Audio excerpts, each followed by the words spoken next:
Salahuddin Ayyubi के दौर में फतह किए गए किले पर अपना परचम लहराना यहूदियों को महंगा पड़ गया।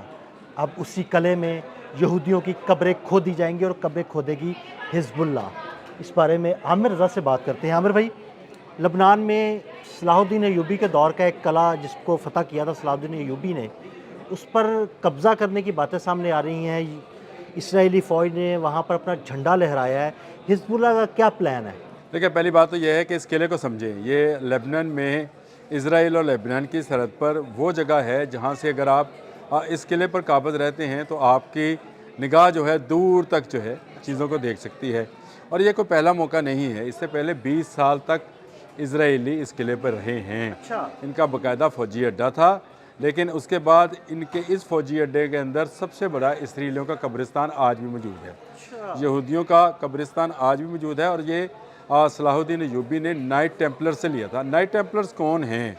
असल में अगर आपको इज़राइल की हिस्ट्री पढ़नी है तो आपको नाइट टेम्पलर्स पढ़ना चाहिए। ये मौजूदा बैंकिंग सिस्टम है, ये सारे का सारा नाइट टेम्पलर्स का बनाया हुआ है। इस बैंकिंग सिस्टम के अंदर नाइट टेम्पलर करते ये थे कि जो लोग बैतुल मुक़द्दस तक आना चाहते थे उनका सामान यूरोप से उठाते थे और बाहिफाजत पहुँचाते थे, उसमें अपना पैसा लेते थे। यहाँ से इन्होंने काम का आगाज़ किया और उसके बाद नाइट टेम्पलर्स ने इस किले को अल-शकीफ़ में, ये किला मौजूद है, इसको किला अल-शकीफ़ भी कहते हैं। और इसको मतलब ये जो इनकी अपनी ज़ुबान है अबरानी, उसमें इसको खूबसूरत किला भी कहते हैं। यहाँ नाइट टेम्पलर्स ने बाकायदा अपने अड्डा बनाया।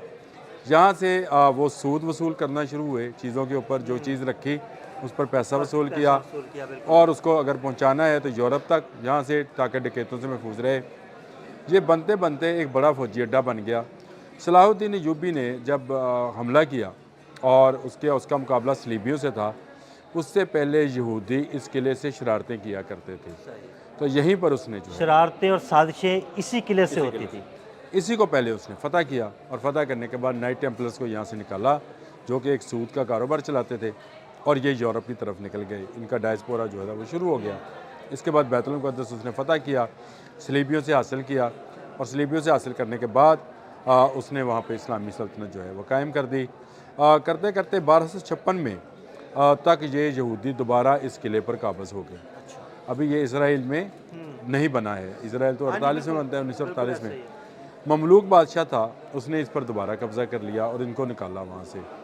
अब उसके बाद ये जब 1970s में ये दोबारा इस पर काबज़ होते हैं और इस पर एक फ़ौजी अड्डा बना लेते हैं। ये किला जो है ये अक्सर और बेशतर अगर आप समझें तो इसमें ज़माने का हेर फेर चलता रहता है। अब 20 साल कब्ज़ा रहने के बाद हिजबुल्लाह ने यहाँ पर इनको मारा। लतारा इनका सबसे बड़ा कब्रिस्तान फ़ौजियों का बना। लाशें बिछाई और उसके बाद ये यहाँ से भागने पर मजबूर हुए। वापस वो सरहद लेबनान की सरहद से बाहर चले गए। आज ये फिर दोबारा इसी किला अल-शकीफ़ पे काबज़ हो गए हैं इन्होंने। और फिर इनका यहीं पे कब्रिस्तान बनेगा। देखें, इस मरतबा हिजबुल्लाह ने पहले से प्लान कर रखा है। ये एक हिस्टोरिकल साइट है और इसको तारीख़ी नवीयत का जो है वो हैसियत हासिल है कि इसको नुकसान नहीं पहुँचाया जा सकता। किला तो मदूम हो चुका है, यानी उस पर कुछ दीवारें बाकी हैं, कुछ उसके कमरे बाकी हैं, एक उसकी आर्च अभी तक बाकी है।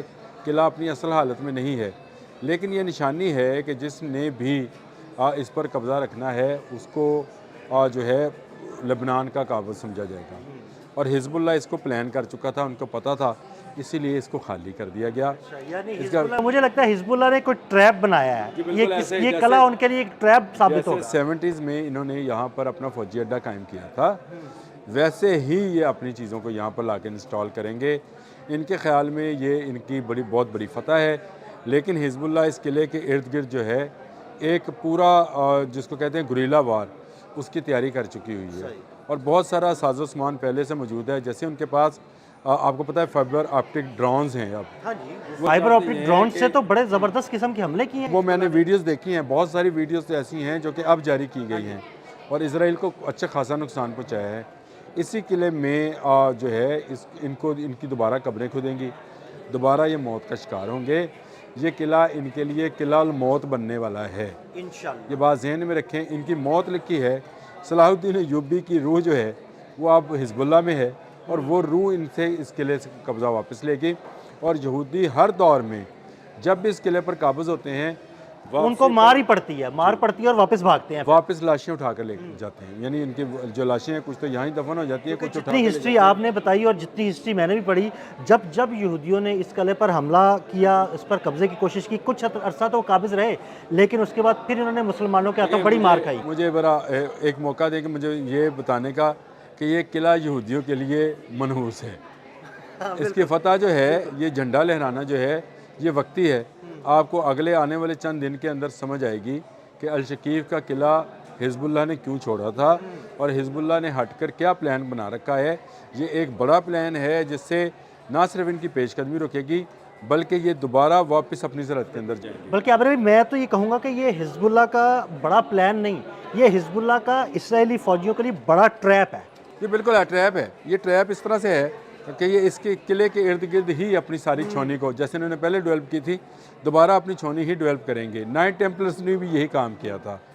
नाइट टेम्पलर्स पर हमें बात बहुत करनी चाहिए, करते हम कम हैं, क्योंकि सारा सिस्टम बैंकिंग का जो मौजूदा सिस्टम है। आमिर भाई, सॉरी मैं आपको रोक रहा हूँ। आमिर भाई को आपने अक्सर सुना होगा कि हिस्ट्री की बातें बहुत करते हैं। दरअसल आमिर भाई खुद हिस्ट्री के स्टूडेंट रहे हैं और इन्होंने मास्टर्स भी हिस्ट्री में ही किया हुआ है।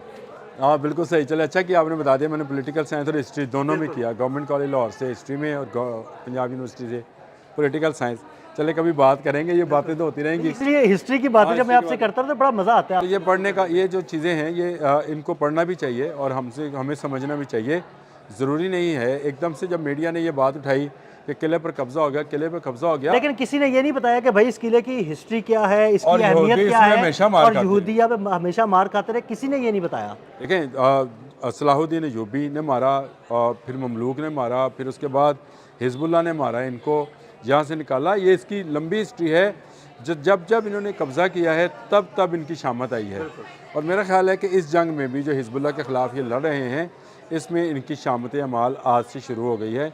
और आप देखेंगे आने वाले चंद दिनों में आप और मैं यहीं खड़े होकर बता रहे होंगे कि किला अल-शकीफ में जो है कितने यहूदी जहन्नम वासिल हुए।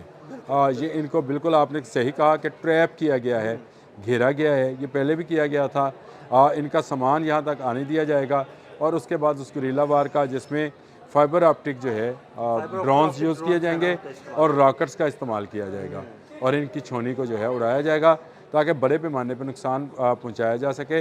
अभी तक जो कार्रवाइयाँ हम देखते आ रहे हैं वो कार्रवाइयाँ ऐसी हैं कि आप फाइबर ऑप्टिक के ज़रिए किसी टैंक को नुकसान पहुँचाते हैं, फिर आपने एरो का जो उनका एयर डिफेंस सिस्टम था उसको नुकसान पहुँचाया, लेकिन इनका बड़े पैमाने पर जो नुकसान होगा इसी किला अल-शकीफ में होगा। और ये मेरा मानना है कि सलाहुद्दीन अय्यूबी की रूह इस किले पर कब्ज़ा करने के लिए खुद लीड करेगी हिजबुल्लाह। इंशाल्लाह। बहुत शुक्रिया आमिर भाई। आमिर भाई ने बड़ी तफसील के साथ इस किले के बारे में आपको बताया। आदिल अहमद और आमिर रज़ा को इजाज़त दीजिएगा। अल्लाह हाफ़िज़।